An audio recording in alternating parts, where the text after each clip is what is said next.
It's Friday, December 17th, and this is Den Excelsior, the Mostly Marvel podcast. I'm Dennis, and I'll be your host as we explore the latest Marvel happenings across all media, as well as the occasional off-brand superpowered story. And when I say we, I'm referring to an assembly of Nerd Avengers. He's been on duty all day to squash my nerd rage. It's Frank. Yo, man! Why did we wear red today? What was the? I don't know. Because of my rage. There was a lot of nerd rage, but like it wasn't really nerd rage. No, it was like nerd nitpick rage. It was like what's it called? Like Red Letter Media threw up all over our chat because we were just kind of nitpicking it because we didn't have anything, real to talk about that we didn't like. Yeah, so we both saw Spider-Man No Way Home yesterday, and we both loved it. But I think in honor of the guests and anybody watching that we were going to have today that might not have seen the show, I wanted to just vent everything I could, and I was just regurgitating every stupid little thing I could think of that happened in that movie all day long, so that I wouldn't have to do it tonight. But maybe we'll do it again. We'll package it as a show, and we'll do something in a couple weeks to be respectful of people, because I don't want to spoil anything for anybody that hasn't had a chance to see it. And we're just here to talk about Hawkeye tonight and whatever news stuff's going on. So I appreciate that Frank took the bullet and took the hit and just had to deal with all of my crap all day long. It was a lot of BS, but it was a great movie. It was a great movie. Oh yeah. If you haven't seen it, watch it for sure. Yeah, cool. And then now that we're done talking about Spider-Man, let's bring out Ricky, who's tested COVID negative. I think still at this point, right? Yeah, I'm still negative. All right, good. All right, Ricky wore the mustard, the ketchup and the mustard. Yes. Cure that ass. Screen if for you the know, first you time. know. Cure that ass. Wow. But we saw the Spider-Man. Not together, by the way, ladies and gentlemen. We were nowhere near each other, but in different cities and different states, but we did it. Yep. Hey, I like the headset, man. You got a handsome new headset there. I've had that. Oh, look at me with my mic, my boom mic out. Look at Put that guy away. Whoa. Too excited there. You don't want the boom mic just hanging out in front of everybody. What's wrong with the extra mic? I don't want to double mic up. Yeah. All right, that's fine. If you use two, it doesn't work as well. Just to double check, Ricky, because I know you actually officially watched the movie today. Mm-hmm. Did you enjoy it as well? Did you love it? I did enjoy it a lot. It's Here's the real question: did you enjoy it more than Shang-Chi and the Legend of the Ten Rings? I did. As much as I don't think we in our past discussions you agree that it's really something special on what they pulled off in that movie.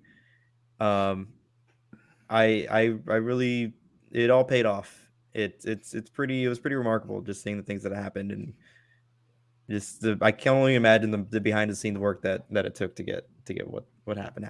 Yeah, what happened to happen. And we can probably talk a little bit more about it in a little bit, but let's not keep the people that our special guests that we have waiting much more long. They're already gone. They're gone. They're gone. They're gone. All right. We have two special guests joining the show for the first time today. Not that I haven't tried before, but for some reason it finally worked today. First up, he would like the world to know that he was Ricky way before Ricky became the Ricky of this group. What? It's Dave. How have I not heard of this? I should have said it's Super Patron Dave, and he's muted too. All right. Let's unmute him. Yeah, let's unmute me. There he is. You go. Hey guys. Okay, so Hey. just to explain that comment was that so Dennis and I are friends way back from college, and in our group of friends, I'll allow it. Yeah, way back then, I was kind of the one who is picked on for my views, the way I looked. Many jokes were were had. You make it sound like we were bullying Dennis is a you. bully. Yeah. Well, yeah. I'm sure Ricky understands this, and so I would have canceled Dennis a long time ago if I could. Yeah. So don't take Team Ricky. Yeah. So no. I'm going to turn it around, and I'm just going to say I very much enjoyed watching these podcasts and seeing everyone turn on you, and now I get to be on that side, right? Is that how this works? Yeah, it's dunk on Ricky. It's dunk on Ricky. According to Sea Cow Soda, this is called trauma bonding. Okay, that sounds like a good thing to me. This sounds weird. Was Dennis grooming you? I definitely don't think grooming is not the right word. Let's not make accusations that you can't back up, Ricky. He was playing the long game. Yeah. But since this is your first time on the show, Dave, I think the honorary question that we've done at least all year long, maybe we'll abandon this next year depending on how you answer it. But thank you for being on the show. We got to know, what does Marvel mean to you? So I think I count myself as in the group of people that's the three of you and other people on the show would probably categorize as filthy casual when it comes to the nerd world and comic world. And I've been a very interested filthy casual, but we should I've trademark never really, that, by the way. Yeah, you should probably get on a t-shirt or something. Nice. But I've always dabbled in just reading comics. My parents always thought that reading books with pictures was bad for the brain, so they never really allowed me to do that. And so I'd have to sneak to the library and try to find whatever comics I could to read, and a lot of them just happened to be Marvel. I grew up watching the X-Men cartoon in the 90s.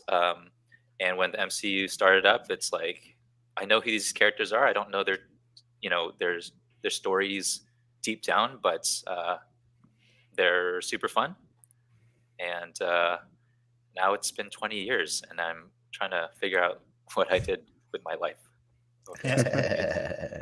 Your parents are too. Yeah, they are too. Yeah. They were right. They were right. Disappointed. Yeah. But that's cool. What else is new? I think it's also it's a point of commonality, because I think the social group that we both live in, or whatever you want to call it, it's something that's easy for all of us to talk about, and it doesn't necessarily matter what your knowledge level is, unless it's like Ricky and he doesn't know that the Stilt Man was not in the Daredevil Netflix show ever. But the stilts were. Oh my god. Oh, I totally knew that one though. Yeah. See? Filthy casual, and he knew, Ricky. He knew. I'm a good liar. Oh, okay, he's a good liar. I just wanted to get on, the Ricky bashing train.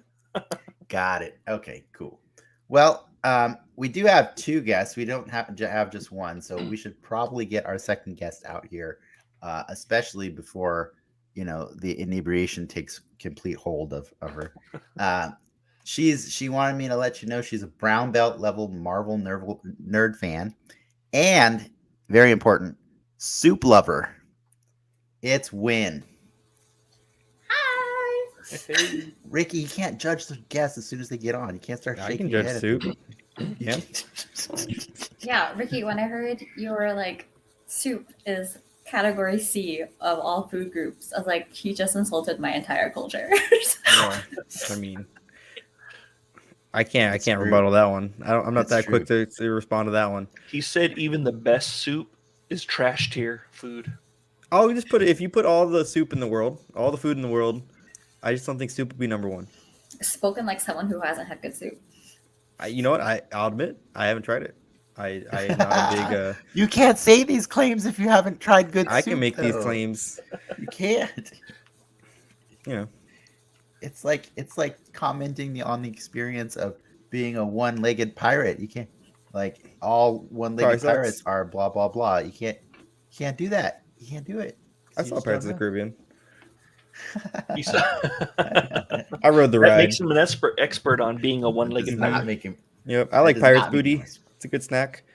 All right. Well, let's redirect the attention back to you, because that's what the goal is. Yeah. You tried. I appreciate that you came on the show ready to goad Ricky into an argument. I wasn't. That you win points already for that, because she wrote that. I didn't write it. She was like, "Make it known." I'm a soup lover. Make it known. I like that we're all Power Rangers here. It's like yeah, Team Red. Everybody's like Zordon. We're like going in the middle. Red's the torso, right? So it's going to be 3 torsos, like a leg, and then you're my legs and my arms. 2 legs. Oh, you mean the view? The view, yeah. It is Power Rangers view. It's pretty sweet. Win. One, thank you for being on the show. For both of you, because honestly, I had a cancellation last week, and I was, when we set out to do Hawkeye, we knew that the timing of this show was going to be kind of awkward, because it was going to fall during that holiday season, which it gets a little tough to get people to commit to doing this stuff. And so our previously booked guest Nas, who's been on the show multiple times, he signed up to do this back in like October, but did say, "Hey, I'm gonna say that I'll be on the show, but I don't know that I'll actually be on the show because of family stuff and holiday stuff." So sure enough, he canceled on me last week, and I was like, "Who do I get?" And lo and behold, Win was there, drunk in the comment section, just getting super angry at us because week after week we've been hating on Hawkeye.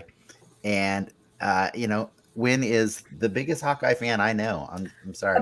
Apparently, it's I'm in the super minority. There's not a lot of them, and so I was like, you know what? I think we can do something to turn around this negativity, and let's bring the most positive Hawkeye fan we know on here. And if Dave wants to come too, that's cool too. So, bonus. But Dave wants to come. Not okay. Question in the comments, Dennis. With that said, though, I will. Oh, we do have a question in the comments. I will say, besides this question, you can answer that question first. Favorite soup? Definitely my people soup, pho, beef noodle soup. I can eat that all the time, even in the summer. Like the big noodles or the little noodles? Well, I prefer the smaller vermicelli noodles. But my dad says like eat it during the summer and you'll sweat, and then you'll feel better afterwards. It's true. The best part of the soup is not the actual liquid. It's the noodles and the meats. Oh my god. All right. So the actual question for Win, thank you for CCAS Soda for bringing that one up. Is and you can answer this one of two ways. You can answer it either as, what does Marvel mean to you, or what does Hawkeye mean to you? Because I am kind of curious about that specifically. Oh man, we'll have to get the Hawkeye later. I think we're more curious about the variant question. What does Hawkeye mean to you? But you can answer whichever. The benefit of everyone else. Dennis asked me this 10 minutes before the show. Hey, usually I ask people on the spot. On the spot, yeah. All right. Okay, I don't give them any warning, so you got more warning than anyone. All right. Marvel is like, I think maybe like Dave and being filthy casual is, my knowledge of Marvel Universe is not deep. It's just the movies, and growing up watching X-Men and stuff. But the larger universe of like science fiction, fantasy, and the whole idea of world building and being able to escape and like see like what different worlds could be if like XYZ has always really appealed to me.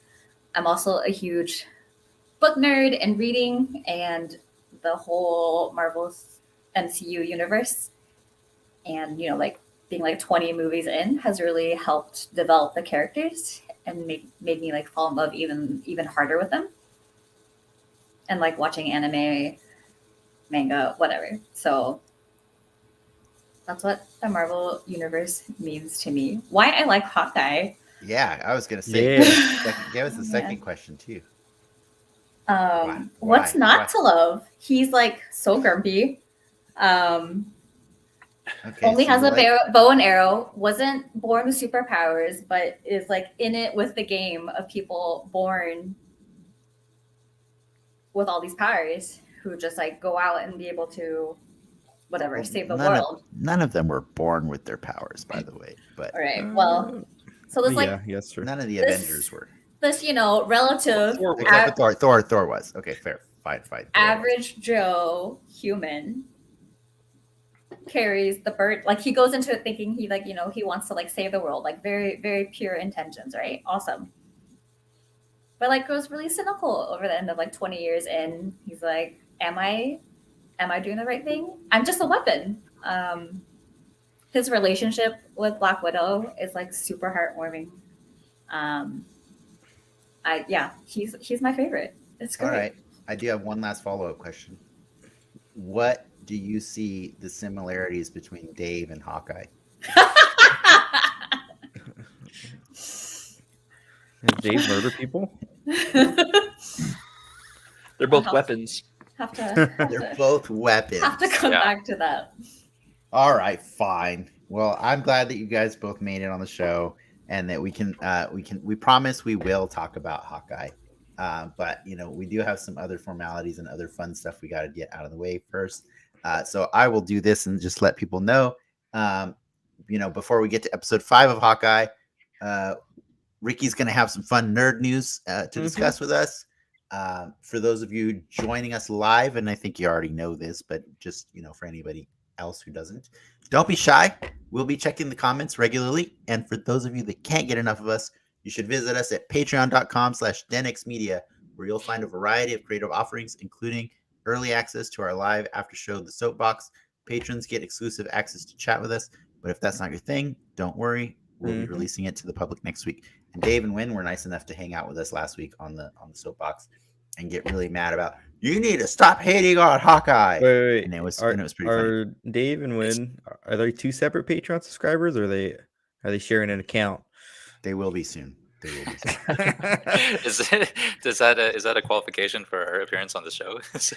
I thought Ricky was going to bust out the terms of service. It's only one person. According to Patreon terms of service.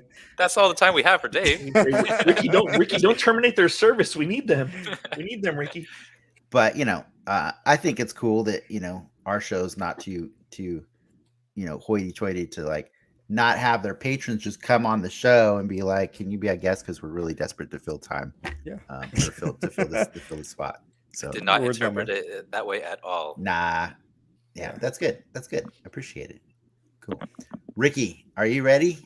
I am ready. We got to get this train going before Wynn is just passed out. Choo choo.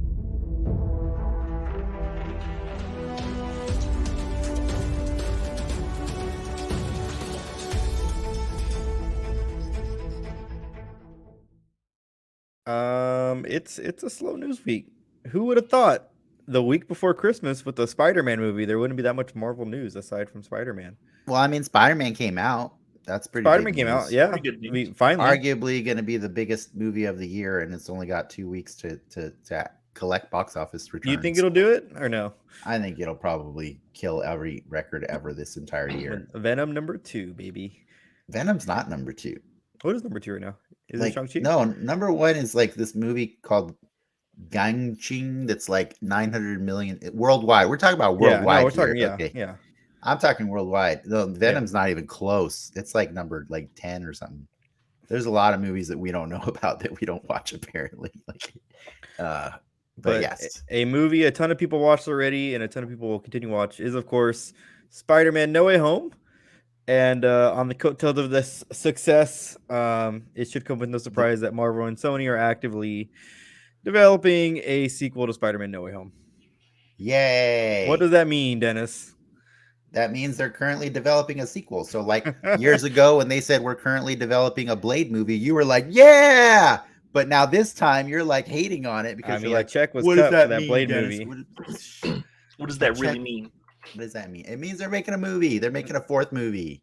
Deal with it, Ricky. They're working on a 4th movie. I feel like as one of the 3 main people on the Mostly Marvel podcast, you're not supposed to be nearly as cynical about this news as you are right now. Because it's not. It's like the deal's not there yet. They're working on a deal. I believe the deal's going to happen? Of course. But what do you want? Do you want less transparency? Is that what you want? He needs less transparency. He needs less open talks. Just wait. And Dave, are you excited about the news of getting more Spider-Man movies? Well, yeah, I love Tom Holland. Yeah. There you go. You know what Tom Holland loves? Money. You know what they got to figure out? How much money they're going to pay this dude? Yeah, And well, you think they won't? I mean, You know, he I doesn't won't- love hot wings. He hates those things. He kind of loves money, but he's actually been on record and talking to a few news outlets talking about how he is actually actively also thinking about the transition of a non Peter Parker Spider-Man world, and it's probably just clickbait, but there's headlines of him talking about like how he wants to start a family. I don't know if Zendaya is excited about those headlines, but maybe she is. But he's already kind of thinking about being out of this world. There's a lot of hearsay, I'm just gonna say Tom Holland said a lot of things that were very untrue this year, and I'll just leave it at that. Okay, I'll just leave it at that. But it's because he's not allowed to say the things he wants to say sometimes. Do you know what I mean? So who knows? I don't doubt that if they really want Tom Holland back, that they can get Tom Holland back. But the question really becomes, I'm sure there's plans. There's already probably a plan for what they're going to do if they get him back, what they're going to do if they don't. There's too much money on the table either way, but I think it's like safe bet to at least guarantee that there will be more Spider-Man in the future in some capacity. I think you guys are missing the real important thing here is what are they going to name it? And maybe we should come up with the name. The No Way. We gotta. It's always they said that was the home trilogy, the Homecoming trilogy, and so the next one's not necessarily going to be. It's going to be called No Ant House trilogy. Yeah. It's going to cross over with House MD. Or no? Well, I like Homeless. That sounds pretty good. Homeless is pretty good. Spider-Man Homeless. Yeah, that's pretty good. Go a lot of different ways. Homebody. Spider-Man. Home Alone.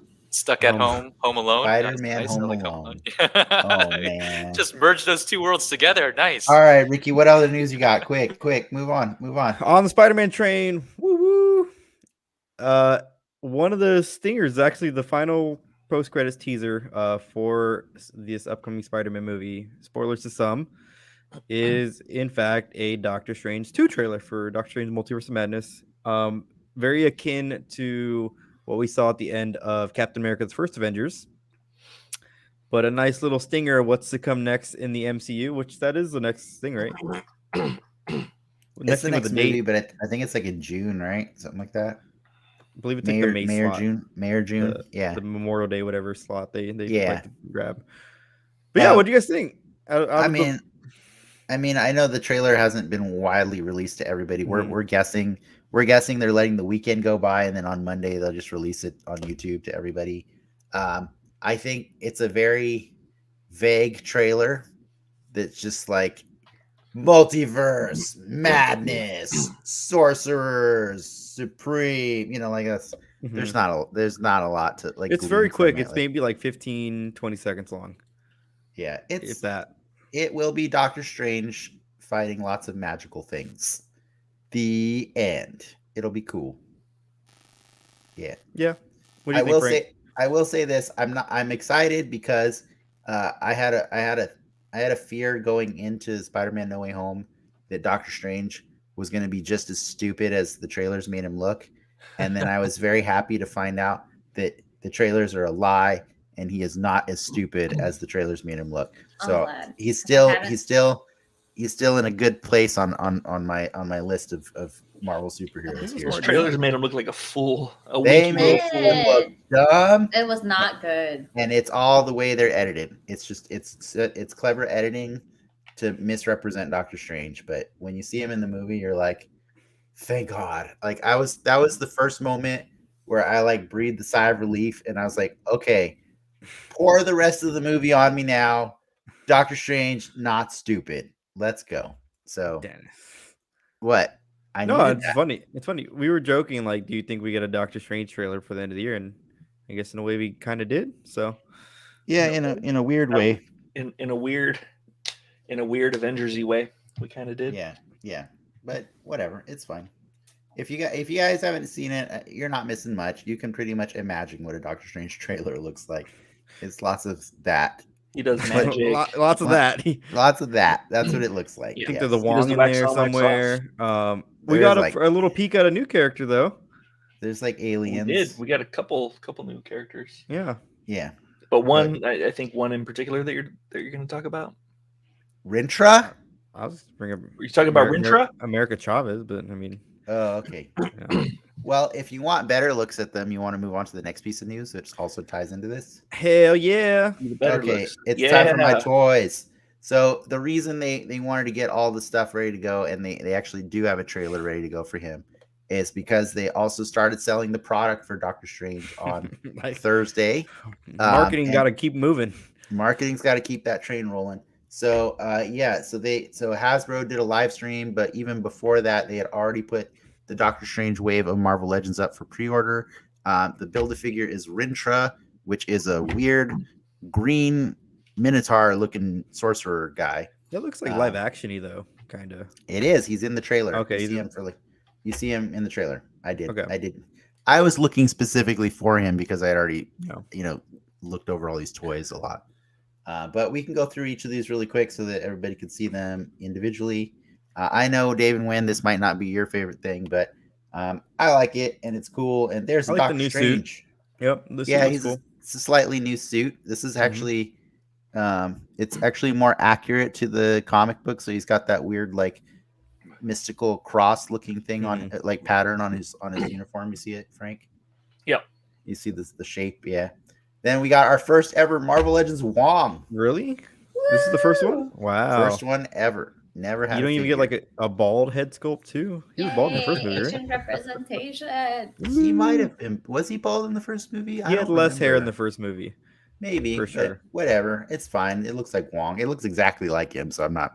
Yeah, I'm not mad. That's a good sculpt. That's a good likeness for sure. Mm-hmm. So you got a Wong. You got now somebody who's definitely changed their look over the last few years. Yeah, also gray hair. It's Chiwetel Ejiofor has come back as he's now calling himself Master Mordo, or Hasbro doesn't know the correct name and they just put that on there. Who knows? Sometimes Hasbro gets it wrong. And then America Chavez, which is a character from the comics that's rather new, a newer character from the comics. She can dimension teleport, right, Frank? Mm-hmm. She dimension hops, I believe. Yeah. That's I read her wiki. That's her power. Is this their first Legends or no? Has there been that is her first Legends. They have not made a comic book character or figure of her yet. So Xochitl Gomez is the actress. I mean, they haven't made a comic book toy of Wong either. So that's true. Fair. It's kind of weird. Marvel's Legends don't like her representation. dimension hopping. Like she kicks. They do star-shaped portals open. She does. She makes star-shaped portals. It's really super weird. And then just to fill the line in, which is really weird for me, they decided to do a do-over on a Doctor Strange figure from the first Doctor Strange movie. The Milky White. This is Astral Doctor Strange from it. Like even the packaging says Doctor Strange, not Multiverse of Madness. That's so weird. Like they're just like, yeah, we're gonna do that figure over again. That's cool. From the Multiverse of Sameness. Because we can. Yeah, because we can, and you'll buy it, and they're right. I did. That's from the single verse of Strangeness, actually. What's that? Yes. The Aladdin lantern genie thing going on there? I think that's for Rintra. I think that's an accessory for Rintra. I was really confused by the America Chavez one because there was a torso with a green body, and I was like, "Do you swap that out with?" Yeah, you swap it. You swap it. That's her superpower. She turns into a Minotaur. Yeah. Only her torso becomes a Minotaur. Filthy casual. I don't know these things. Yeah. Yes. Keep going, Ricky. And then because they like to have a little diversity, they like to fill it in with some comic book figures. We've talked about this guy a few times. I don't know who the hell he is at all. Yeah. Because they've teased him already a few times, but his name is Despair. A dumbass name. Spelled in the weirdest way ever. Spelled like a juggalo. Yeah, spelled some like a XFL juggalo, shit right there. But that is apparently a Doctor Strange villain in the comics, and now he's got a figure. Cool. And then this one I think is Frank's favorite of the whole wave. Yeah. Is that the Hobgoblin body? It's Sleepwalker. It's the Hobgoblin. Is it really? Well, I mean. It looks like no. When you say that, it's generically the same torso and upper arms and upper It's legs. the Hobgoblin hood that most figures use. Yes, Okay. it is the Hobgoblin hood. Okay. Yeah, but yeah, it's a Sleepwalker. Frank, what do you know about Sleepwalker? He has powers when his host is asleep, and he has the traditional Marvel powers, durability, reflexes, all that crap. That sounds like Freddy Cougar. But a warp gaze. It's he can alter the shape of physical objects. Can we say that on the show? Warp gaze? I don't know if you're allowed to do that to them. Warp gaze. Male gaze? It's the male gaze. It's like the male gaze, but it's warp. It's for Worf, actually, from gotcha. Star Trek. Yeah. But the toys didn't stop there. They actually had Target exclusive. Oh yeah, by the way, there's the Build-A-Figure. Oh, good. It's Bova. Like Bova. I barely know anything about Winter. I looked him up. He's definitely from the comics. He's definitely been somebody that's assisted Doctor Strange in the comics. Apparently, at one point, Doctor Strange was separated from his body and he couldn't use it because somebody else had taken it over. So Rintrah let Doctor Strange possess him temporarily. It's weird. He should be voiced by The Rock. I'm calling it.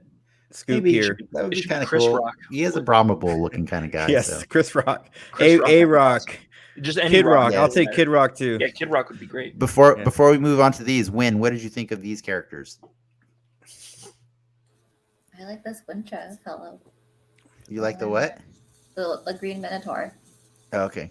Just know that Dennis just dropped over $100 on these figures. That's true. Oh, I'm sure he's dropped many money on many figures over the years. And then they didn't stop there. They did want a fair warning. I was gonna say that's pretty cool.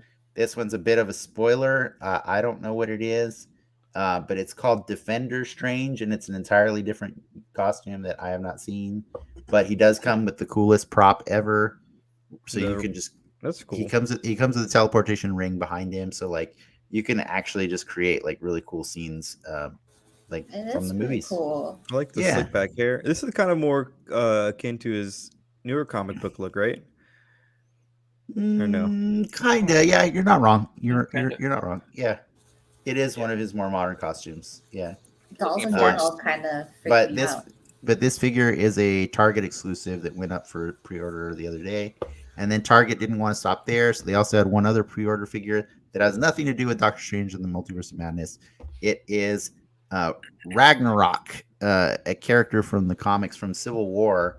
It is a cyborg Thor. He comes with a spinning hammer, man. It's so cool looking. That is pretty sick. That's a cool. Like that's worth it for the effect alone. It really. Thor. It's a cyborg Thor. It's pretty bad cyborg Thor. Well, I mean, it looks like Thor in the comics. That's like what Thor looks like in the comics. That's like the reveal, right? Like Doctor Strange looks like Benedict. So. Oh, it's because this one's a comic book figure. All right. Yeah, it's okay. You don't have to like all the figures that we show. But Hasbro didn't want to stop there, and they decided because they were not going to come back for the rest of the year, they did want to show off a few more things. They had one more thing from that Marvel Legends 20th anniversary series. They revealed another figure out of the 4. This is the Hulk. He comes in the special packaging. It's a tribute to the old Toy Biz days from 2001. 2001. Ugly head sculpt. But keep going, Ricky. There's more pictures of him, so you can see he actually comes with 2 head sculpts. Frank, what do you think of those heads? They're cool. The one on the right, especially, that's like classic Hulk. It's very 1970s, right? It's the very 70s. Oh, he comes with the effect. That's cool. He does. He comes with a rock and an effect, and he comes with a background. And I think those are all the pictures I have for that. But he actually has a crank that you wind up, and it plays ding ding ding ding, and he walks. Yes. He walks away from you. But then they didn't want to stop there just for fun. These are not up for sale. That's awesome. But they wanted to reveal an entire X-Men wave that will be coming out sometime later next year. They had teased earlier in October the Marvel's Vulcan, but they wanted to show you that he comes with another teammate from the X-Men. It's Darwin. He was also the new base body. Right? Vulcan is going to be the new base body for normal average size males that they used, and by average I mean superhero average, not us. Not us. They don't have us. They don't have any of us. But Darwin is actually he was a character featured in X-Men First Class, and he got robbed so hard in that movie. Oh, that's him. Why does it look so jank here? You mean look correct here? Oh, And maybe I mean, maybe the question is, why does the one in first class look so jank? I appreciate the glow up. So The glow up. But yeah, they did a whole wave. So here you go. That is the coolest Havoc figure ever. Didn't Frogman have a body like us? Yeah, Frogman does. You're right. Okay. They do. Is he the only one? Dr. Octopus has a body like Dr. this. Well, they're the same body. Yeah, this is the same body. Okay. But that is the coolest figure of Havoc I've ever seen, and that is the 18 millionth figure of Wolverine that I've ever seen. So why is the blood on the bottom of his claws? I think it's supposed to be like superheated claws. Good question. At some point, they're supposed to be superheated, and you can shine light through it. And then remember, they teased a long time ago that these maggot figures. Well, it turns out they were making maggot. That's why. Like, and they're also making MAGA figures. Maggot, as in figures. Oh, something else. Maggot. Maggot. And then also a classic first appearance Sabretooth. And then as the build a figure, I am so in love with this freaking figure. What is this? It is Bonebreaker from the Reavers. And the craziest part about this is I was just talking about this last week because I've been binging the X-Men show on Disney Plus, and I got to the episodes with the Reavers, and I was like, man, you know what they need to make is that guy with the tank treads, because I love anybody with tank treads for legs. So that's like his legs? Yeah. That's his lower body. Okay. Lower body. All the Reavers you don't remember all the Reavers have a cyborg Logan. Yeah. All the Reavers in Logan are cybernetic. Wait, they didn't have the Reavers were in Logan, the movie? Yes, they didn't have the balls to have a tank tread one in Logan though. But that's how does this guy I sense jealousy, Dennis. I think I love his tank treads. I want your cyberpunk enhancement. Cut my lower half off and let's get you some tank treads. Do it. I am all about this figure. You have no idea how much I'm about this figure. That's really cool. Before the Reavers from Firefly? No, that's a different Reavers. They're worse. Those are the important Reavers. Win. Don't listen to them. Those are the worst Reavers. They're scarier. They do naughtier things. And I think that was all of the figures that Hasbro showed off, and I loved it. And I'm sorry I had to put you guys through it. I don't plan the news. It's just what happens. And so that's I love that Win brought up Firefly. I thought we were going to hijack the podcast and talk about Firefly. And let's talk about Firefly for a little reboot. You know, they're going to come back, right? They almost have as many episodes as the MCU had in 2 phases. Yeah. They're all coming back. One day. One day. Never seen it. I hope. Yeah. All right, that was the news. Thank you for dealing with that.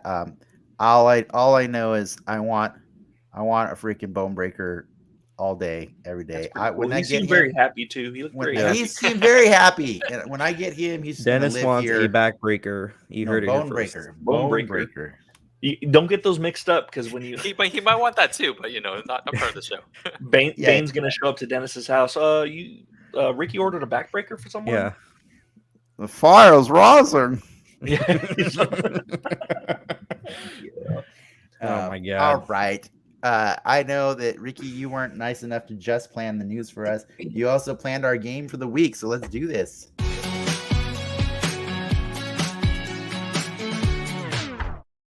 Alrighty, we're doing another round of 10 questions because it's the easiest game for me to make in 5 minutes. Oh man, the fact that I know that he only put 5 minutes of effort into this is scary. So you know the rules. It's like 20 questions cut in half. As a collective, you guys get 10 questions to try to guess which Marvel character I am talking about or have as my pick. He doesn't even know. Okay, so here's the way it's looking. There's 5. Oh, sorry. No, Ricky doesn't get to guess. You guys can pick your rules. Yeah. There's 4 of us. I think Wynn's already nervous to do this. Maybe it should be 12 questions. So, yeah, 10's a pretty good one. If you guys ask the right questions first to just narrow down the origin, I think you guys can get it. Okay, so what I'm thinking is let's make Dave go first, and then me and Frank will go, and then Wynn can go after all 3 of us, and then we can try. If anyone took basic computer science in college, it's pretty easy. Just how to parse your search. Oh my goodness! You say Are they bigger than a bread box? Wait, no. I take it back. No. A different question. Yes, I'll give you that. That's a can freebie. ask- Wait, is that a freebie? And also the audience can ask questions, and Ricky's usually generous enough to give those as freebies. Okay. Question number 1. Go Frank, or no, go Dave. Dave's go first. Dave's going first. Is our person of interest female? No. Okay. So it's something other than female. Not female. Mm-hmm. Oh, okay. Something other than female. Bigger than a bread box, not female. All right. Frank, do you want to go next? Because I think it's safer when you steer us down the path first. Bigger than a bread box, I go very specific sometimes. Does the bread box things help you guys? Like, that only eliminates one off the top of my head. Well, yeah. Well, in this game, it's usually a very important question, but Okay. I don't want you to be like, oh no, it's Stuntman, and it's like not bigger than a bread box. You're like, no, he's not bigger. He is bigger than a bread box. Ricky, damn it. Let's see. Is not female. Are they a hero or a villain? it's kind of not a yes. It's usually yes or no question. Oh, sorry. Oh, Is this person a villain? Yes. he likes the villains. Mm-hmm. Is this person an earthling? Define Earthling. Oh no. In origin or as someone who's born on Earth. yes. Okay. Bigger than a box. I'm reading into that answer that maybe born on Earth, but might not actually be on Earth. And the villain? I have an idea. Okay. I have an idea of who it is. But Did this person have a prominent role in a recent TV show? Any like the Marvel TV versus like the movies? No. Hmm. That's 4, right? I think I already know. All right. I think I already know who it is. Throw it if you know. So No. non-female villain. I guess you can't necessarily say humanoid, but Earthling, Earth female. That's No, If not we're a defining not a Earthling female. as born on Earth. Not a female. Sorry. Not a female. Then Not a then, female. Yeah, they're Earthling. non-female, born on Earth. I'm curious Villain. what you're defining villain as too. They have murdered more than one person. Wait, what? They have murdered more than one person. That would be villainous. I don't know if that's the definition. So of Captain villain. America, obviously. Yeah, Okay, yeah. yeah. Captain America is then therefore a villain. I'm just trying to think of a question that would help you guys because I'm definitely not going to get this. You guys should It's- pray into Frank's encyclopedic knowledge of actual comic book windows of origin. Well, Does Frank, I'm going to put this out there right now. I think it's Flash Thompson, but I want to see what we can do to eliminate that. Flash Thompson. Does this It's the way he answered that question about it being an Earthling or not, and the way he's very specifically saying that it's a person that murdered. We have Dave's question. Does this? No, I know. I'm just saying we should be steering in that way. We can. So whatever. Yeah, I don't know Flash Thompson, so I'm just gonna ask: does this villain use any weapons? And by weapons, I mean something that's not intrinsic to the person. Like, do they? Yeah. So like a gun or a sword, a bat or a gun. ninja No. stars, Yeah. Okay. So no. They don't use external weapons. Kind of rules out Okay. Flash, That's gonna rule out Flash, just to be clear. but it'll end up being Flash anyway. I know, right? It still will be, and It'll it's be- Flash. It's Flash and Stiltman at the same That's time. It'll be the 5 Flash with a questions. Can you? symbiote. All right, it's not Flash, so I'm cool with that. Okay, they don't so use now- weapons. They were born on Earth, but they're not necessarily on Earth. And they're a villain. Yeah, Is And this it's probably, person- and it's probably a dude. It's probably a dude. Did this person start off in a Spider-Man comic? No. That's gonna bite. That rules out like half the villains. He's literally Googling it right now. I can see it. He answered before. That's 6. What's number 7? You really only got 2 questions left to narrow this down. I don't think Gil's gonna get it. You always say it's easy, and then it's not easy. It's like it's not. I am 100% certain on my answers to your question this time. Unlike the Stilt Man. Yeah, you were 100% certain on if that. Wikipedia is correct, May. I am 100% certain. Until you were. It's Aunt May, not a female, bigger than a bread box villain, born on Earth. Well, Frank, just like take a second. Who's a villain that started on Earth and is now out there in outer space? Who's? Where are you getting out of space from? Well, oh my God! Well, thank you. Now they're in another dimension. Okay, now they're in another dimension. Villain in another dimension. Maybe it's like a Doctor Strange villain. You guys are steering down the wrong path. Because you say things to steer us down the wrong path. That's probably why. For the sake of the show, I'm roping you back in. You're down the wrong path. They don't use a weapon, so it's probably something like Shumagorath or like. I was thinking Shuma's not an Earthling. Oh, that's right. Well, I don't know. I guess he wouldn't be Earthling, yeah.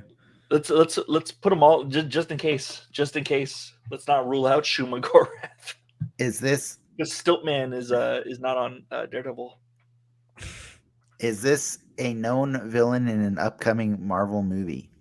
No. There you go. Okay.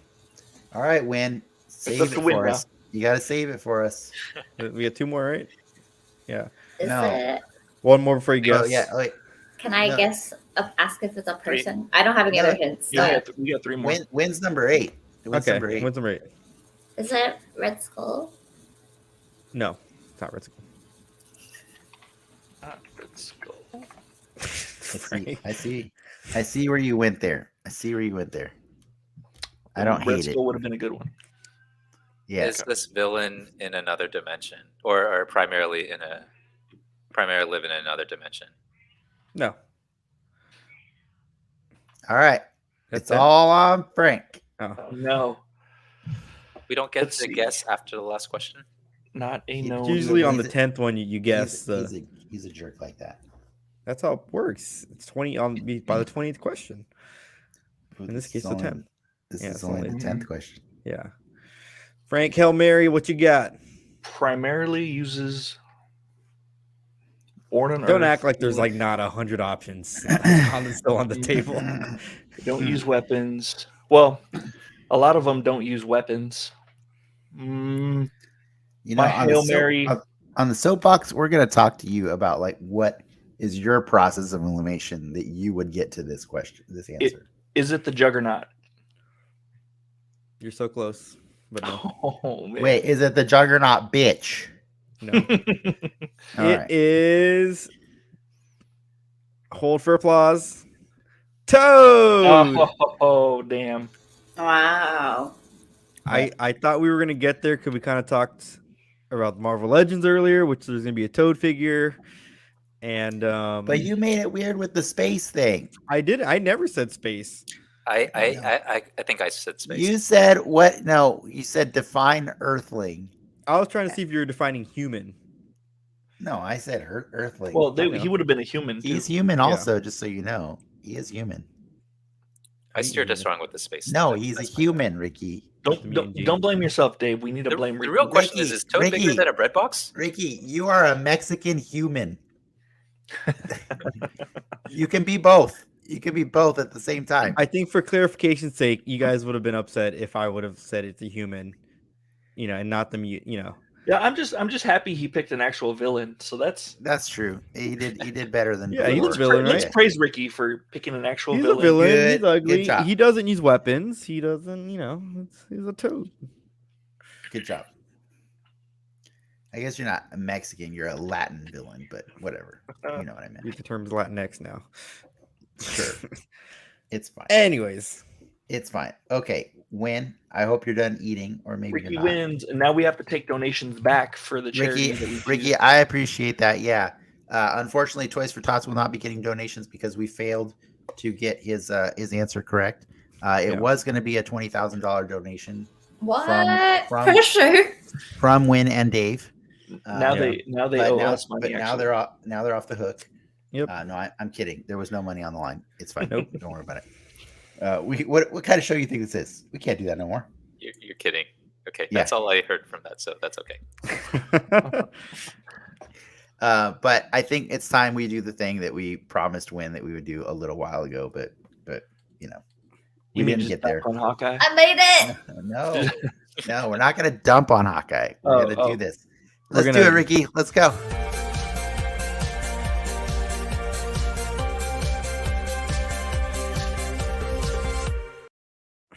Oops, that's an accident. I just realized I had the wrong header up there for the episode. So you just threw Dave out of the show? Yeah, we threw Dave out of the show. I might have forgotten to upload the new one. I do have it. I think I didn't upload it. It should say season 1, episode 5. Ronin is the name of the episode. Whoa! And Dave is now dressed as Batman Ronin. Yeah, that was a really good Batman episode. At least that one section of it. It was like kind of. I know it's mostly Marvel, but that was a great Batman. Plus, like came in costume. But yeah, just as a fair warning for anybody who hasn't watched, is that a St. Jude's mask? It is actually. for anyone that hasn't watched the episode of Hawkeye from this week, we're about to spoil the crap out of it. So please stop watching now if you don't want to be spoiled, and then come back later and check us out. But yeah, we're going to talk about that episode. Here's a quick summary. I got this from IMDb again, but this time this is a much better and quicker summary. It goes like this. A fallout nearly derails their partnership, but Kate makes a discovery that changes everything. And that's the summary of the episode. All right. That's it. That's fairly accurate. I like it. Keep it simple. I want to know what everybody thinks of this episode, but I will start really quick by letting Win and Dave know that you should not worry. I freaking love this episode. It's the first one that I truly, truly loved. Yes, but as he always says, it's not because of Hawkeye. It's not because of Hawkeye, though. Stop it. I just want to make that clear. But tell me what you guys thought. You can go first, Dave, since she's filling her mouth with food. And I thought it was a great episode. I thought the action was awesome. I thought the character building was awesome. Like in general, I'm really enjoying this series. Not sure I can necessarily rank it. Is it because between the other shows? But I think it's just doing a really good job. The actors are great. The plots is okay, but I feel like just the individual performances and their chemistry with each other. It's just really enjoyable to watch. 100%. Win. Sorry, Ricky. I've loved it since episode 1. Oh yeah. But was this like your favorite episode, or was this your least favorite episode? I wouldn't say it was my favorite. I mean, it's still like great. I loved it. Is it less favorite because Hawkeye doesn't appear for the first 21 minutes? Like you guys have to understand that Win doesn't have favorites in general, so outside of Hawkeye. It continues to play with the theme of like how people are dealing with grief, and the scene where he's at the Avengers Assembly like plaque talking to Nat was like got me right there. It was so good. I'm gonna take a shot. I actually felt like that moment that you described was probably the moment that they sold Renner on the whole show. Like they were like, this is the scene where you get to like declare your purpose. And it's like, I feel like it could have been a better scene, but unfortunately it came after the phenomenal scene that was Florence Pugh and Haley Steinfeld over a bowl of mac and cheese, man. Wrong. That ties it together, right? It's Yelena also dealing with grief and how like losing her sister, and she's like kind of like being Ronin and like she wants to kill people. Yeah, you're not wrong. I kind of like where you're going with that. And Maya's like whole story arc of being obsessed with Ronan and trying to avenge her dad, and Hawkeye at the end saying, we're all weapons, we're the same, and it was just all like character moments. And when we're filled with rage, we are blinded, and I don't know. No, for sure. Cool. Loved it. She kind of tricked John Snow into giving up some information about the night that her dad was killed. So that was pretty cool. I also thought that guy looks like he could be the general of like her werewolf army. He looks like a werewolf to me. And if he turns into a werewolf, that'd be pretty sweet. That's an by aside, night. sorry. Underworld. Werewolf by night. Here he goes. That would be sweet. Wouldn't be surprised. I think that was the best scene. The scene with Renner at the plaque. Oh, totally. I know it was good because my wife was tearing up at it, and every time she looks at me, she looks like she looks at me when we watch a Pixar movie. Like, Bing Bong shows up, like her eyes get all big, and I'm all like, "Oh no, Yeah. She's gonna start crying. I'm gonna start crying."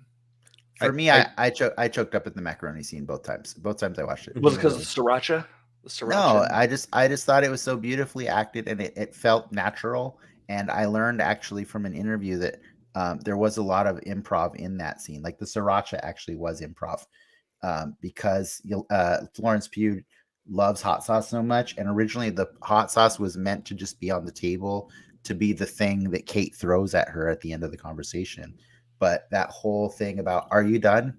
Can I fix it now? And then she just grabs that hot sauce and just goes to town on it. And they did a lot of hot sauce. They did multiple takes on that, and the producers were like asking her if she was okay, and she was just all about it. I guess she just really freaking loves hot sauce. Yeah, fun fact: there was actually no macaroni in there. It's just filled with hot sauce, like halfway. No, man. I mean, that was probably her dream gig ever. Just sitting. It's just Sean Evans in the bottom of that. like the character building and like knowing that Yelena got blipped, like. That was cool. like such a rich 5-minute scene. That was our first POV of blip in real time. Yeah, that was great. I love that the effect that they used for that. That was cool. You could see the passing of time in the walls and stuff. Yeah, that was awesome. I think that was gross. Dunked on the pacing of this show, at least for the first half of the season. The first in couple real time, episodes. didn't we get that in Wanda No, we got close in Wanda. We didn't see her go to. We didn't see her leave there. We just got her coming back. Mm-hmm. Yeah. Well, we got everyone coming back at that time. And Spider-Man also, Far From Home. We got. Oh yeah, we got coming back, but not in it wasn't in from their perspective. You know what I mean? Like it was. Yeah. It was like a third person. Yeah. I'm taking shots, by the way, because Hawkeye only needs one shot. Okay. Yeah. Do one shot for every minute that he's in the episode. So you're done now, right? No, honestly, I didn't mean to time it, but like when I was watching it again today, I thought it was really funny that episode went 13 minutes and 45 seconds before they show you Hawkeye, and then all they show you is him going to visit Grills, and then it immediately cuts back to Yelena and Kate, and then it doesn't come back to Hawkeye until like the 22-minute mark, and it was like. It's a 44-minute episode, so he's literally in less than half of that episode, and I thought that was really ballsy, I guess, of them to do. Yeah, that's okay. It doesn't have to be all. Yeah, no, I'm not hating on it. I'm not the only Hawkeye. I'm not hating on it. Exactly, he's not the only. Anything, it's his MO. Like I am trained to be a ghost and incognito. I don't need. He doesn't want the spotlight. Where the format shines, like. You wouldn't get all of those character moments in a Hawkeye movie. One of them's gonna go. We wouldn't have got Yelena coming back. We wouldn't have got, as long of a scene with Kate and Yelena, or Echo, or Echo. Like something would have gave. Yeah, everybody's gotten their own weird flashback sequence in every episode lately. Echo did. I mean, Kate did. Yelena did, and then. Was what Clint did? Yeah. Oh, you're talking about this episode? No, I'm saying in each this season, we got more stuff on Hawkeye's wife now too. Like, on Laura, I like the Batman Begins style, him beating up the thugs. That was I kind of feel like that really that spoke to what Oliver was saying last week, right? Is that he kind of felt like Hawkeye should be handling these people a little easier than than he was, or was. Mm-hmm. Yeah, that's what he was saying. Yeah, that was Yeah, he was saying that he should have just mopped the floor with these guys. Yeah. But it's kind of like it wasn't until the end of the last episode that was when the threat became real. No, that was Joel actually. 3 weeks ago. That was upset about the power scale. Mm-hmm. Remember the power scale? I remember that. You kind of get the sense that he's pulling his punches a bit to the first half. Yeah, he was because he didn't want to scare or he didn't want to hurt anybody if he didn't have to. But this time around, he's like he went to apologize to Nat because I'm sorry, but I'm gonna have to hurt people right now. That's basically what he said. Kid gloves going into during the catch and release and getting a tracksuit. He's like, you all are like so far beneath me that I was like. But he still didn't kill anybody. No, he didn't. But I said, but he hurt them. But he did like Batman. Like Batman will break someone's jaw and be like, "Now talk." One of them got shot in the foot. Yeah. One of them full on got shot in the foot. He stabbed arrows into two people's feet in the ball pit, and lived from that. That's right? True. Yeah, I think hurting is okay. I think the way I interpreted the apology is that he was prepared to kill again. Like he gave Maya the ultimatum, and while he wasn't going to do it right then, he was going to let himself go back to Ronin, I guess, for that. I just love how he said, I'm trying to do right by do right by the life you give me, like trying to earn the life you gave me by sacrificing yourself, which makes me just really confused and upset about why Yelena wants to kill Clint, because that was her sister's choice. Yeah. Well, I think in her eyes, for the longest time, right, she still thinks that he killed her. Or had right. I think that's the whole misunderstanding kind of deal. Yeah. Or maybe does she think that he should have tried harder to sacrifice himself? I don't necessarily think she knows that he knows about that though. I don't think she knows the circumstances, nor does, like Frank say, nor does she care. Right. Sure. I think she's got her own point of view, and she doesn't really want it to be changed, or she's not. I mean, there's no witnesses. She's not looking to hear anybody else's right now. Yeah, it's the grief talking. When, like you said, exactly. It's her processing the grief. Yeah. The only two people that know about it are Hawkeye himself and Darcy Lewis, and they're the only two people. The Red Skull was there too. Her movie wasn't even out when that shit happened. Yeah, like during the macaroni scene, where she's like telling Kate, like, how can this guy be a hero because he's killed so many people? I was like, you are a Black Widow. Like, I don't understand how you are reconciling these two, careers. I get that complex, I think the difference was Kate was saying he's an Avenger, and she said, "What does that word even mean? Like, how much does it forgive? You know what I mean?" I don't think Yelena is trying to forget what she's done, but like I think from her perspective, it feels like everyone's trying to forget and forgive Clint for all the death he's done or the murder. It's like that title comes with the pedestal. Yeah. And if you know better than the pedestal than you're on, then She's what just is it? Mad that Clint got a free meal and Sam couldn't get a loan in. Oh, hey. It's true. It's Falcon and the Winter Soldier. It's true. Fair. Well, Frank and Ricky, why don't you tell us what you thought about what was your highs and lows on this episode? For sure, the character moments. I mean that's it for me. Just getting the time with those characters and letting the actors act. Sometimes these shows can get into the superhero fight, and it's when they take these times to get these one-on-ones.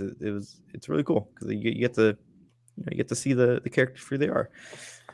For low, I mean, I kind of was bummed that like the Kingpin thing wasn't more of a presence than it was.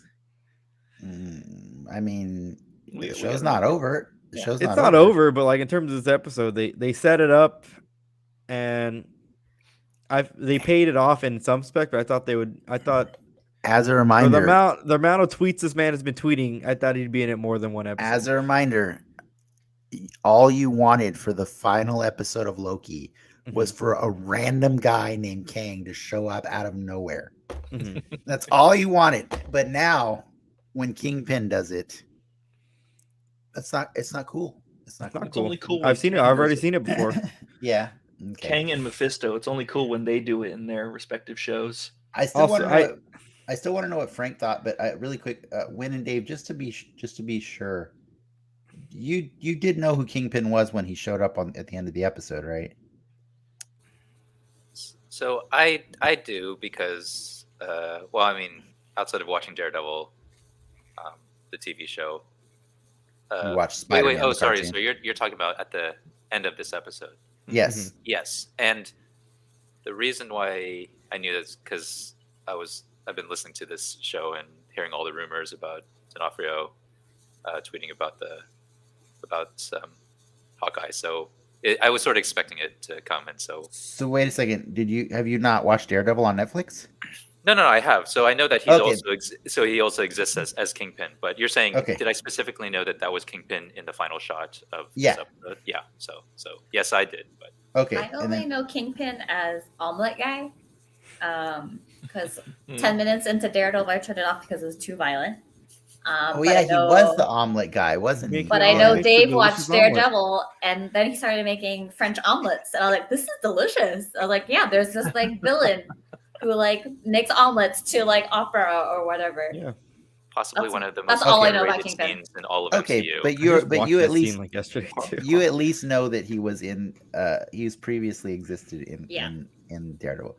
Okay, I just wanted to know the baseline knowledge. With that, we can go back to Ricky and Frank now and talk about Kingpin and whatever else you want to talk about. I appreciated that they said it. They said Kingpin. That they danced around in Daredevil, right? For like the entire first season. Yeah, it's not the end of they call him that. I don't thought think it was at the end that they named. Yeah, I think they called him Kingpin in the last episode of the first season. That's if you want to get something like Hawkeye's like that's him. That's Kingpin. Like you put a name to it. Damn it. That'll be in the soapbox sea cow soda. Dave can teach us to make omelets. Yes, he's gonna do it. We're gonna get him on he's gonna get a whole set of cooking stuff delivered to him in a few minutes. Patreon just blew up right now. They're like, "Oh, he's making omelets." Dave's cooking show. I think to flesh out my answer of like why I like Hawkeye so much, I think it's caveated by like I really love the relationship between Hawkeye and Black Widow, in that they're like platonic soulmates, and how they've had similar like whatever career trajectories, been on like the opposite side for a while, and then they were both working for S.H.I.E.L.D. And when he went Ronin and it really dark as like a form of like grieving for like losing his family in the blip, and that was like, I don't judge you on your worst days because like you didn't for me, and it's just I think that's one of the reasons why I like Hawkeye. Frank, are we platonic soulmates? Yeah, we're not platonic soulmates. But, okay. Got it. Just soulmates. That's fine. You guys try to kill each other? Yeah, we try to kill each other all the time. Yeah, our ledgers are so dripping that our shirts are red. That our shirts are red. Yeah, exactly. Yeah, we do have another question from C-Cow because she's all about this Hawkeye conversation. Yeah, I know that. And she needs to know which omelet toppings represent your favorite character in the show, and we're why. just going to become a cooking show, I think, after this. I am all about that. Just soup and omelets. That's all. I'm gonna say really quick, mushrooms, because Florence Pugh is the umami that the show was missing in the first 4 episodes. Those are the things I pick off. Oh man! Wow, that was beautiful, Dennis. I know, because Florence Pugh performance is beautiful. It's just the fact. I'm gonna go with Wynn's rationale for liking Hawkeye in terms of like not being so important to the recipe, but trying to be in the background is simply salt, because you don't see it. And if you add too much, it'll fuck up your omelet. But Hawkeye is the salt. He's totally if you add too much, or if you add it too early, your omelet's fucked. He's also salty. If you add it earlier than 13 minutes into the episode, it's pretty good. It's pretty good. It'll ruin it. Yeah. I need to know everybody's answer to this now. And grills is just ketchup, because crazy people put ketchup on there. Oh no, you don't know what you're saying, Ricky. Well, I don't know what I'm saying, to be honest. You put ketchup on your omelet? It holds for grills. Koreans do. Are you saying no, they don't, Ricky? I'm saying no ketchup on omelet, man.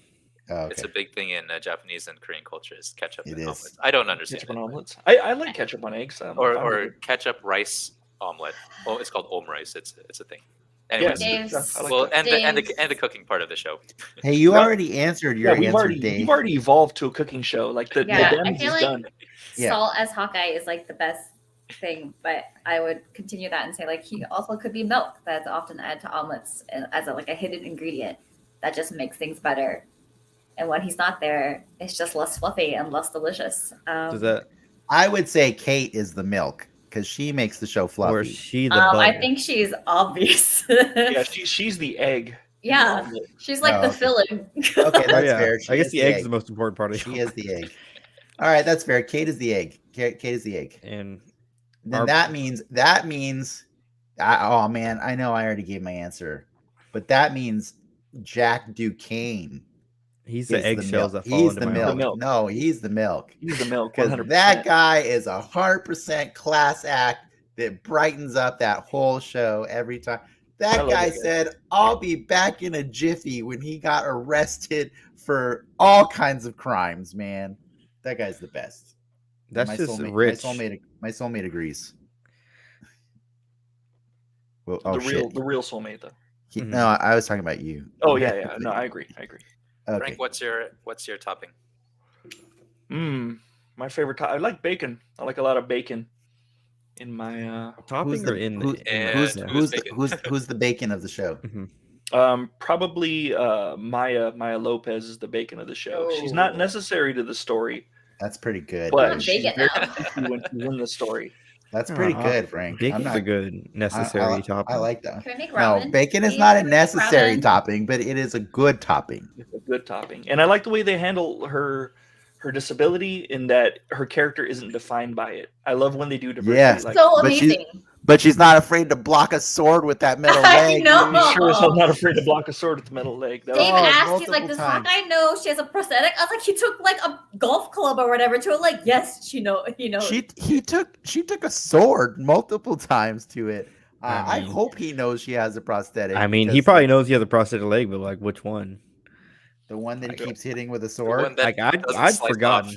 Yeah, like, you only get one chance to make that mistake. He did it twice, actually. It was pretty cool. Yeah, I was pretty impressed with that.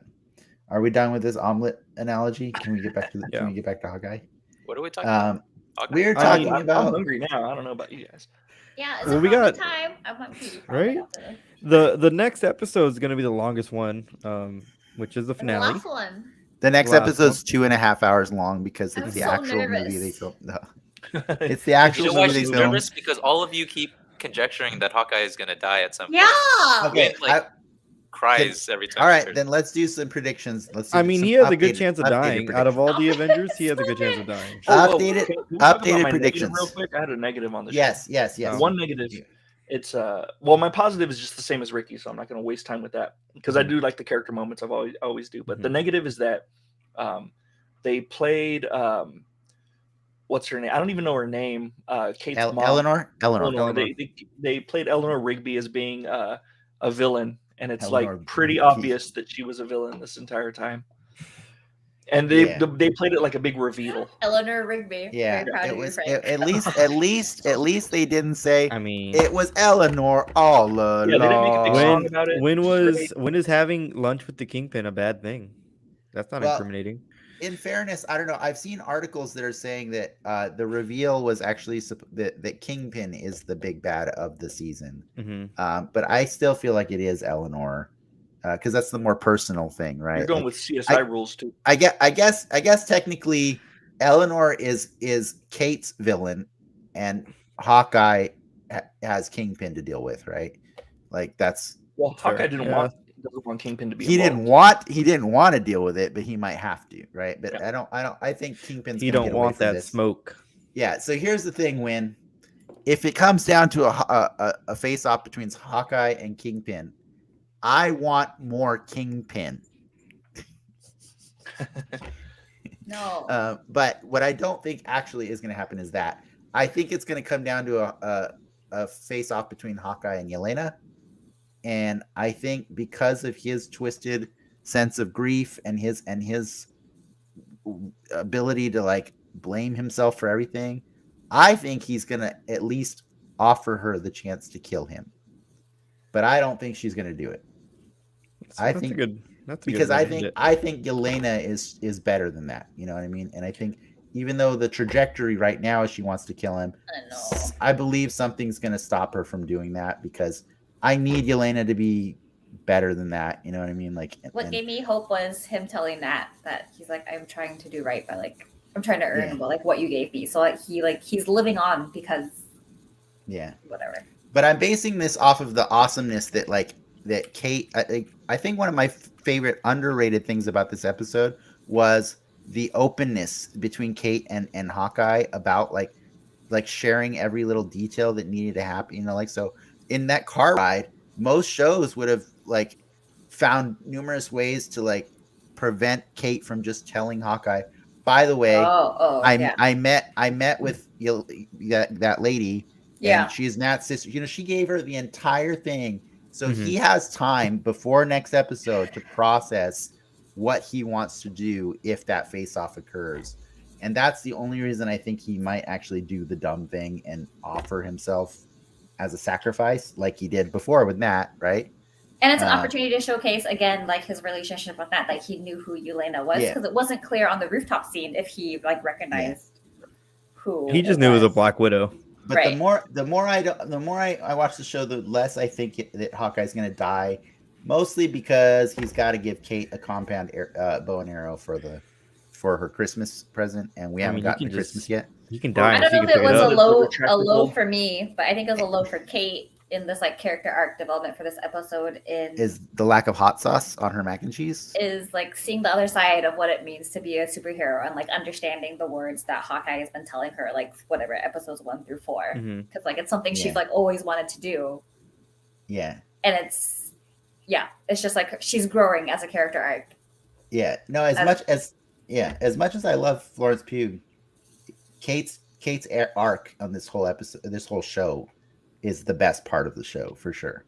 And it's really in terms of like world building, like she like plays the like ingenue, so overconfident, I'm young and rich and I can rule the world like so well. Like even in the fight scenes where like she's like grunting like so loud, I was like, you are like not a professional, like you're just Well, that's why the scene with her and her mom's so great, because while it's a touching moment with their mom, like who's cleaning her wounds, it's also like in a way like kind of like belittling to Kate. Like here she's like tail between her legs, like back to her mom in her childhood room. Like that's not like a fun place to be in that situation, you know.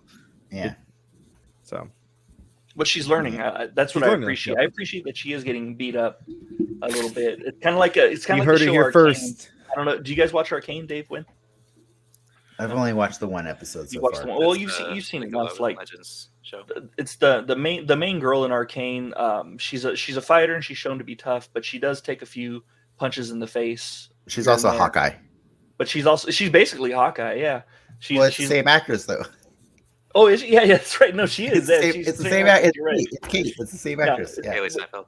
So she has experience right now at the same time. But it's cool to watch her take her lumps and kind of learn from them. And because we've been talking about how that's the cool thing about like Iron Man or Spider-Man.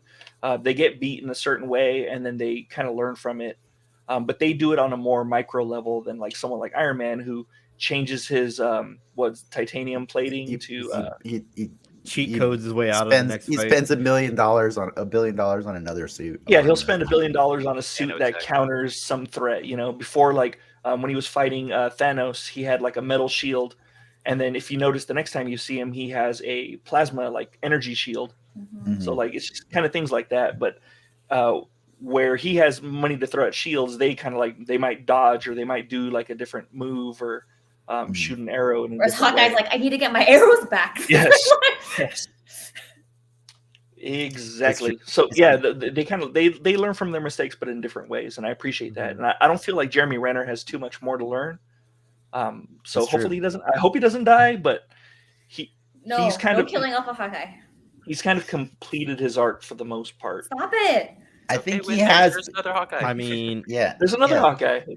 personal life. I mean, Jeremy Renner has some scandals around him, right? So this would be like kind of a nice No, little don't exit tell me that. exit around it. He's got scandals. Yeah, some scandals. Remember that was like a couple years ago that the show almost didn't get made, or in theory, because he got like his ex-wife like accused him of being a He's got bad abuse boy. allegations. A bad boy. Yeah, he does. No, Jeremy He Renner. took the Ronin too serious. It's method. He He took his work home. He was method. Frank, did you give your prediction? For prediction, I don't really have a prediction, to be honest. Okay. I'm just kind of like enjoying where it's going. Does Kingpin show up? Is that a safe prediction? Yeah, Already he's showed up. 100% in there. He's already. If we don't see him in the next episode, I'm fine with that. No, he's been doing interviews and stuff lately. If we see him in the next episode, that'll be very predictable. And I'm glad he's there. excited were you guys to see his cane in that photo? Did the I cane think do anything for you? I think the ascot was cooler. Does he fight with his cane? Yes. Yeah, he does. He kills them. Not knowing anything about Kingpin. I love using the cane as a weapon. He's got like a diamond on his cane that he zaps people to death. Pretty much. Is it like a taser? That's not as cool. It's like a Omega beam, actually. It's not his primary thing that he like. The Omega beam's not the primary. No, if he puts down the cane, you're in trouble, because everybody perceives him to be a very fat man, but he's actually like 2% body fat. Yeah, 2% body fat. That shit's crazy. It's the reason why the cane was my like black belt weapon demonstration, because I can't wait to be a grandma and walk around with a cane and take people out. Whoa. This is the whole like grumpy saltiness that she loves about Hawkeye. She wants to become that. She's nice. Yeah. Dave, what's your predictions for next week? My main prediction is that the penultimate move in the fight scene that's going to happen is Kate knocking out a guy with a coin. Yeah, that's a very good prediction. That's probably no. Toothpick is bullseye. You don't want to do the toothpick thing. That's going to be bad. I also love that Hawkeye is left-handed. Yeah. What was that? Sorry. I love that Hawkeye is left-handed. Oh yes, he is. Yeah, I learned that at the beginning too? of the season. Like she's left-handed too, right? Like no, they show her being like ambidextrous. Is that what it is? But Hawkeye is definitely left-handed. Yeah, he's definitely. And I love that. Even though the character is in the comics is right-handed, because usually it like the way Hawkeye is drawn in the comics, he has a very elaborate, intricate like protection on his left arm. A special sleeve on his left arm. And so the more and more I was watching him, I was like, oh, he's doing it the opposite direction. So yeah, but I think I did have maybe like a question / prediction. I don't know what it is, but like so the last time we saw Yelena before Hawkeye was the end of Black Widow. She was at the gravestone, and then Contessa Valentina Seinfeld lady Allegra DeFontaine, aka Banana Julia Santa Louis-Dreyfus. Yeah, Julia Louis-Dreyfus was there, and she manipulated her into going to hunt down Hawkeye. So, what do you think? We saw Eleanor make a phone call to somebody to take care of a problem last week, and then next thing you know, we see Yelena at the end of that episode. Yeah. So are these are the timelines? We were trying to get it. Yeah. So watching. I'm wondering that, like, did Eleanor call Kingpin, and then Kingpin called Contessa, or did Eleanor just call Contessa? What do you think? What do you think is going to be? Do you think Julia Louis is coming back next week? Is the real question. Yeah, she's been in all the shows except for Loki, right? No, she hasn't been in. No, she was only in Falcon. She's been in one show. Never mind. She was like, She was in one show and one movie. One show. Yeah, but that's what I'm saying. Do you think it's time for her to come back before the end of the year? Like, probably they got to sprinkle her in, right? Well, okay, if they're going Thunderbolts, I think because I think Yelena's costume on the rooftop was a nod to her Thunderbolts costume with the Sam Fisher goggles. Yeah. Tell me about Thunderbolts, Frank. Yeah, so Thunderbolts is like a bad guy Avengers. It's like a team of villains that Yeah, it's like the Marvel Suicide Squad. I wanted to try to avoid saying that, but I guess Like that's a good shorthand of saying that. It's easier for a It's filthy bad casual. guy Avengers, basically. It's a team of bad guys that avenge. It's a team of bad guys that team up. The and Revengers. they do mediocre. I don't want to say good stuff. They do. How about it's a mixture of bad guys and it's a mixture of people who want to be reformed bad guys. Yes. Yeah. Like, and that's what the theory is that Julia Louis-Dreyfus's character is assembling, because she's assembling the characters that, like, if pointed in the right direction, could be good, but they still have the potential. They can get shit done. They have the potential of being bad, but doing it for the reasons that they think are just, right? So that's why I like the scene that she had with John Walker at the end of Falcon and Winter Soldier, because he wants so badly to do good, right? So he just needs he does. He just she also catches him at a low. Exactly. Like, you fucked up. You want to get good. He's at a low place where he's been told that he did bad, right? And so he wants that to be redeemed. I'm not saying he's a good guy. I'm saying he wants to do good. He believes that what he's doing is good. He's the hero in his story, right? Yeah, he believes what he's doing is good. I think that's different than wanting to be a good guy. I think thinking about like how next week's gonna be set up. Like, you think we get Maya back right next week? Rudolph. Like the fight pairings, I'm trying to go through my head. Like, isn't there one missing? Like, I hope Maya just kills Kazi and then drives off into the sunset, because I need her to be off the Armand show. Come out and fight? Armand's dead. Jack? Not Armand, Jack. Sorry, I said Jack. Do we get like an on guard and That'd be sweet if Armand he does came the sword? It's gonna be a big battle royale, just everyone just going at each other. I think here's my biggest problem is, like, this show has built up a lot of stuff with very little time left to resolve a lot. 100%. Yeah, that's what I'm getting. Wait, so is Kingpin Maya's uncle? Yes. He is. That was him that we predicted, like, when he showed up as a kid to take care of her. In the comics, that's kind of the role that he plays. He actually adopts her as his child after he has her dad killed, which is now being suggested is what happened in this story too, right? He was the one that tipped Ronan off to go to that secret place, and Ronan just went and murdered everybody, including Maya's dad. But now it's looking like that was intentionally set up by the Kingpin. She's like New York Gamora, and Kingpin is New York Thanos. Oh, that's actually very apt. That works. Damn it! Put it like that. When I say it, I'm all like, this idiot. Not really. There's gonna be another Thanos is right. Whatever. I don't think we're gonna have a Kingpin is right moment. I don't think. No, I'm just saying that there'll be like another, I don't know, callback or something. Tax the rich. That's how I want Kingpin to go out. I just want to get like hammered down by the IRS. That's my. They actually already tried that on him. Like I think that was in one of the seasons. When Dave and I were rewatching the episodes to prep, and Eleanor had her first scene, Dave told me about Frank, your wife's Dracula. Yes. Hypothesis.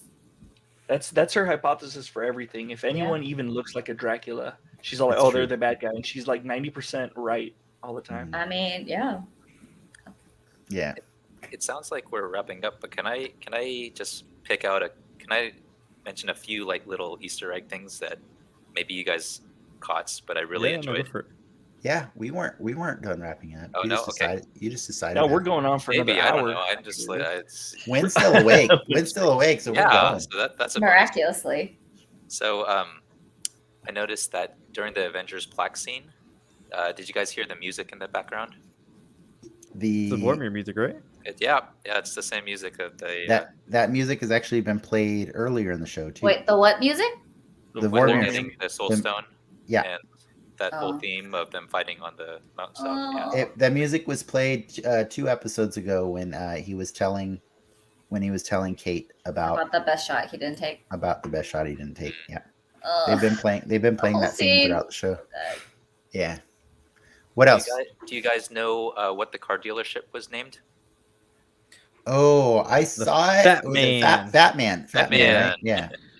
What does that mean? That was funny. That's Kingpin. It's a reference to Kingpin. That's one of the many reasons I've been saying it's gonna be Kingpin because so Kingpin, he from what I know is he's obviously the organized crime boss of New York, but he owns a lot of legitimate businesses. Well, probably a lot of fronts, a lot of legitimate businesses. That's how he avoids the IRS problems. One of my favorite, probably my favorite, like little moments was so when you're mentioning about how Hawkeye needs to get his arrows back, that's so Hawkeye returns Kate's arrow after they get out of the taxi. Mm-hmm. So the one that Kate used to save him from Maya. The one he got. Yeah. I need to interject on that one. You said taxi. Dude, Uber or whatever. She full on called an Uber to pick them up from a mission, and that was the best. Do you have an exit plan? I know, right? That was such that generation thing. It was amazing. I loved it so much. That's something Ricky would do, I think. Yes. Yeah, I'd call an Uber. Yeah. Why not? I think if Ricky was fighting crime, he would call an Uber. In New York? Logged in as Tabitha. Yeah, for sure, man. That was the best. Keep going, Dave. Anyways, I thought that was a really touching moment that kind of solidified their partnership. Like, they really are partners now. You know what was touching for me? Is that mac and cheese was Yelena's childhood favorite food in Black Widow. Yep. She makes a mention of her dad, too. I like that. She does. She mentions her dad. Yeah. Bring him back. I know what box mac and cheese tastes like. She made me feel a lot of things in that scene, and I was also unlocked a hidden fantasy that I didn't know. Also, if I wanted to kill you, it would have been done in the first 5 seconds. For real. Before you even close the door. Yeah. Macaroni in a pot. I will say this is a slight spoiler, but she makes a reference to when Kate asks her what she wants to do, and she says all the sites she wants to go see. She says she wants to go see the new and improved Statue of Liberty. Mm-hmm. And I didn't understand what that meant on Wednesday. No. And after watching it again today, I understand what that meant. Where's that guy? Did he show up next week? I get you. No, I don't understand. I don't think you understand what we're talking about, Ricky. Oh, I know. What Ricky's saying is, we can talk about it later. Yeah, but Ricky's saying something very apt. I'm saying just like how Falcon ended, where are the other peeps? Ricky, now you're saying too much. Let's ramp it back. Yeah, you're saying too much. I'm talking about the literal Statue of Liberty. I'm talking about the Statue of Liberty, Ricky. I know. They do that actually in the comics too.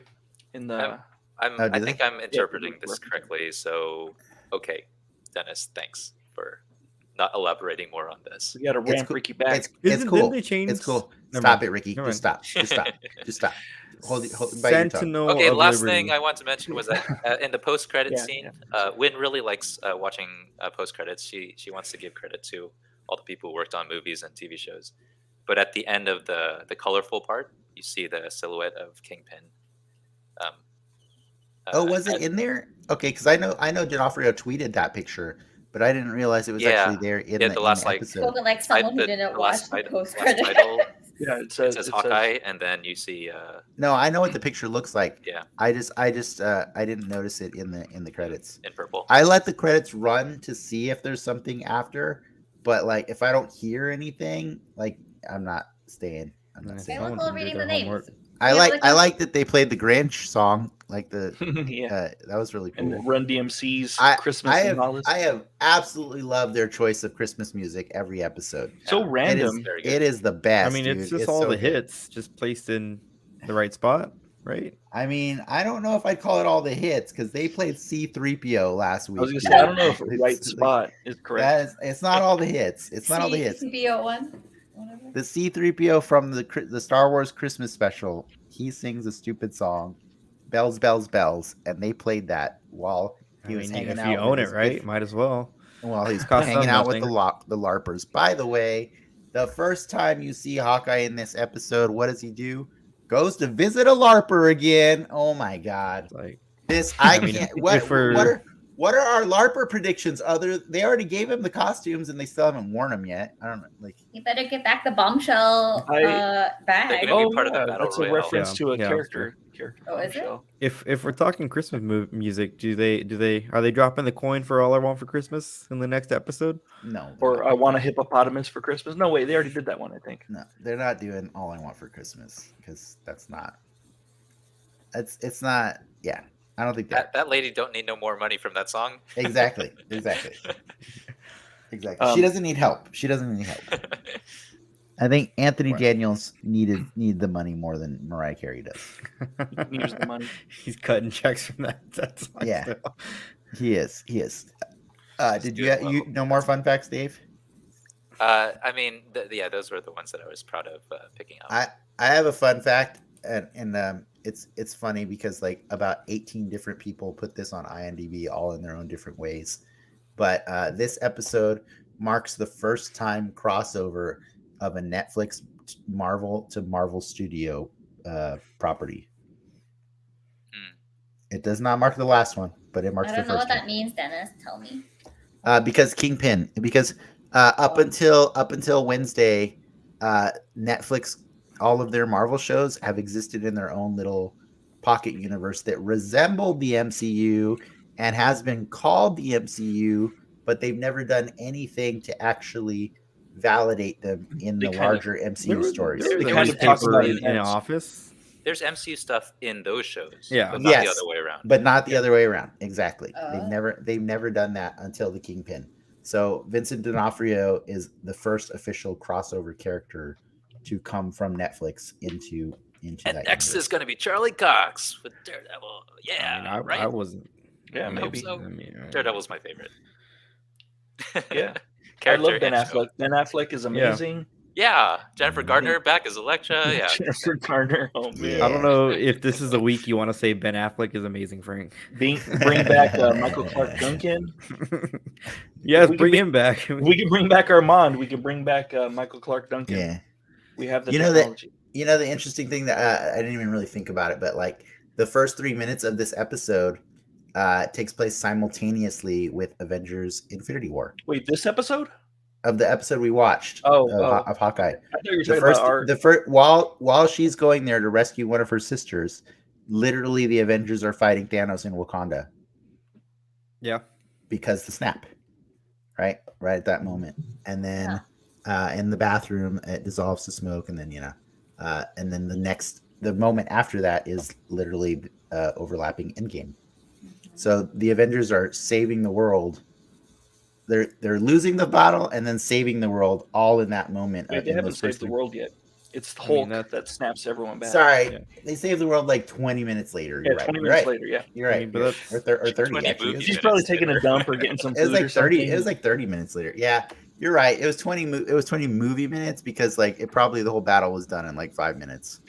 I want closure on what happened in Budapest between Clint and Matt. You and I both, but unfortunately, Hawkeye's going to be dead before he ever tells that. Stop it, Dennis. That would make a great movie. I think we talked about that during our Black Widow review. You don't think that would be a good movie, Ricky? Why? Them in Budapest? It's going to be called Budapest. Yeah. What do you call it? Budapest. The Budapest Files. Rogue One, Budapest. Rogue. Yeah, it'd be sweet. Well, all I know is I just want more Kingpin and more Yelena Belova forever and ever. Just give me that. Like, I can't wait for next week, because if they let Vincent D'Onofrio talk and they let him sit in a room while Yelena eats mac and cheese with Haley Steinfeld, that's going to be the best scene that's ever been filmed in the MCU, period. Do you think he's going to fight? Is that's I don't think he's going to fight. I don't think that's for this. I think that's like, so as we've said multiple times, Echo is already a green. He's gonna mansplain spin-off for show. sure. Echo's getting her own show, and the heavy rumor in that is that Charlie Cox will be coming back for that. That's Daredevil. Let's. Yes. Do you think, just like we got a Doctor Strange teaser at the end of the Spider-Man movie, do we get somewhat of a Echo teaser at the end of the series, a la Mandalorian season 2, Book of Boba Fett? Yeah, I think we're gonna get something that helps us roadmap at least one part of Phase 4, right? Because like if the Doctor Strange trailer is to show us the multiverse part of Phase 4, not everything in Phase 4 is multiverse hijinks, right? Like that's what Hawkeye and Falcon and Winter Soldier have been showing us, that there are grounded stories happening on the Earth. A-team and the B-team. You know, and I was gonna say in Spider-Man, and then I was like, no, wait a second, that's a multiverse story too. So yeah, it's Winter Soldier, Falcon, and Hawkeye are holding down, and Black Widow, but yeah, are holding down the reality part of the story, the grounded part. So I think we will get some sort of teaser next week in a post-credits thing that shows us, hey, here's what you have to look forward to from this side of the thing. And that's why the best way to do that is to bring back Julia Louis' character one last time, right? Like I want to know what Kingpin has in store for us moving forward, and I want to know what the Contessa has in store for us going forward. So, and if they're opposing forces. Yeah, I want that answer. Are they working together or what? You know, I think they are. Also, we have a very limited costume bin. But this is Pedro, my giraffe hat. I just wear it just because. But Dave said there's a whole TikTok thing about giraffes. Oh yeah, we're gonna get so many weird I feel views on this cool. show. When I put your thumbnail on the show tomorrow, we're gonna get more views than we've ever gotten before because of that hat right there. That's probably gonna happen. Yeah. But Dave, do you have anything else you wanted to say about Hawkeye before we get going? Because we're gonna wrap up now soon. We do it when I say Dave, not when you say. Not when you say. In fact, he adds 10 minutes whenever you say. I do it. do. I just said I had a feeling. I didn't say. Yeah. Just that I'm so glad Hawkeye has a show. Thanks for having me on your show, and I hope more people love Hawkeye because of me. I actually liked your take on Hawkeye. I hadn't really thought of this show as another exploration into how people deal with grief until you brought that up. I was mostly just like, can we just get to Yelena, because all I want is her on this show. And now that we're there, I love it. I love it so much more. It just took a while. Dave, any closing thoughts?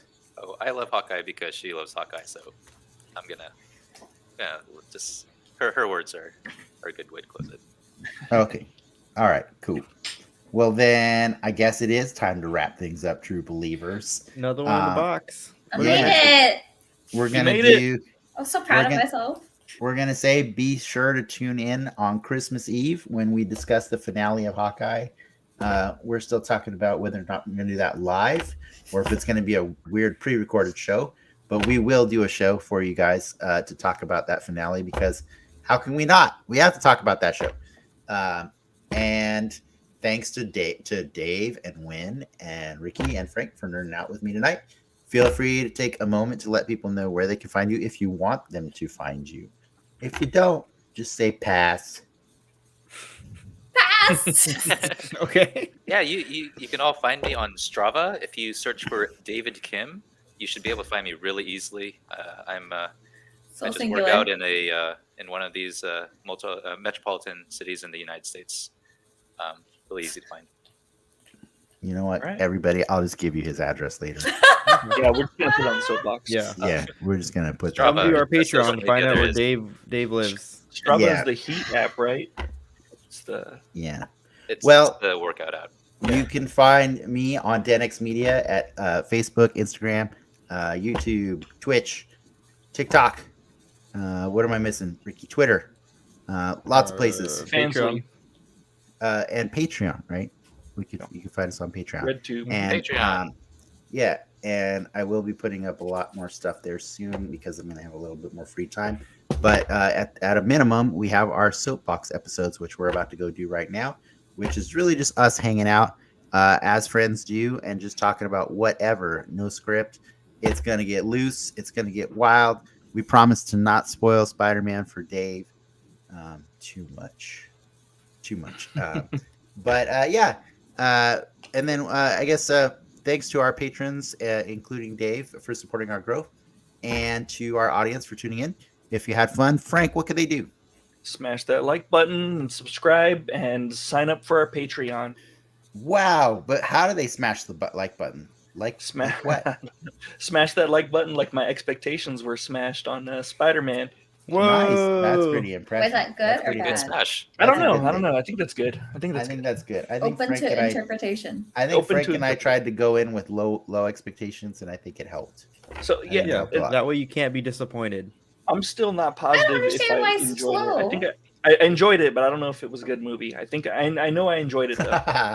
Did you not like the first you one? always, I remember you always told me if a movie makes you feel that much emotion, you're right. Then it's that's how I'm gonna feel trying soup for the first time. I might enjoy it, but I don't know if that makes it good. Lobster bisque.